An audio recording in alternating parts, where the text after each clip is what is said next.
If you really want to step up your game as a bass fisherman, one technique you have to be proficient at is skipping baits with a baitcaster.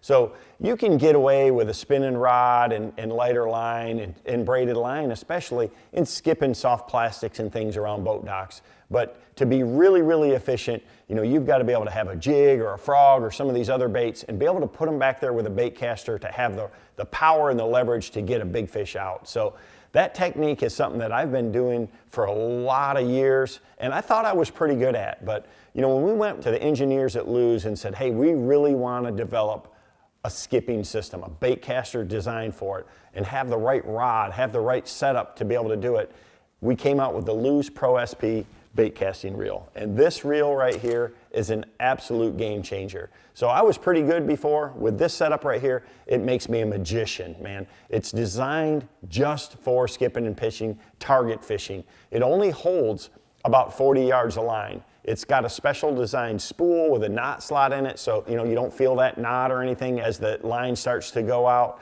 It's got a special braking system. It's super high speed. So often when you're skipping and pitching, you're fishing one little target and then you're burning that bait in to get it to another one. So it's very efficient time-wise with that. It's got a power handle to it, and I've got it matched up on what I designed as the perfect rod for this technique. So this is a KVD GC5. It's a 7.2 medium heavy action. It's got a real fast tip to it with a lot of backbone, and it's got a little bit shorter handle. When you put this Lew's Pro SP on there and spool it with either, you can put 20-pound fluorocarbon or you can match it up with braid, you really can't hardly mess up with it. So if I want to fire it into a willow tree and just blast a frog through it, even if it stops, I don't get a big backlash. You can set that braking system into that higher level, into that skipping zone, we call it, and it just almost is impossible to backlash. I really don't even need to thumb the spool on this setup. And what I do is I have them rigged for the different baits that really excel for this technique.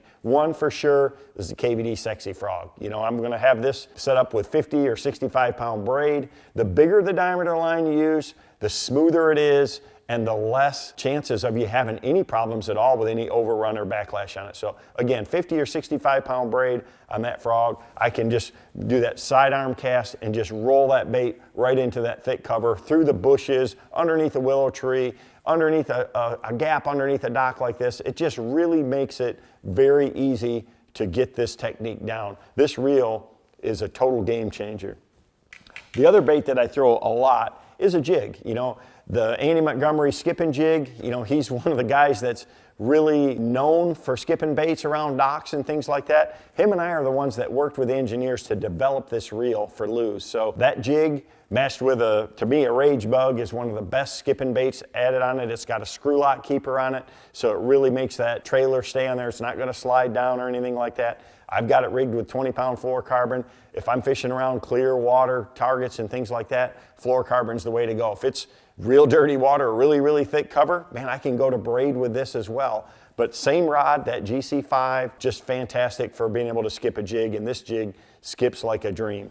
Another bait that we just came out with that is just something that most people would never think of is skipping a buzzbait. So this is a brand new buzzbait that Andy developed as well. And you can see it's got a toad on there. It's got a keeper system to keep that toad from sliding down. And then it's got a little wire. So one of the problems with skipping a buzzbait is that arm will flex and not allow that bait to skip it. It opens up and catches water. It'll, skip up off the water and hit the dock. So if you want to get it into a real tight area, you got to keep this compact. And having that little design right there absolutely does that. So you can skip just about any bait that you want if you have to, but these are three baits that I fish all the time when I'm in these target areas, again, with overhanging bushes, boat docks, willow trees, things like that, that you can actually get into these bass, into these shallow areas, and it's a presentation they just haven't seen.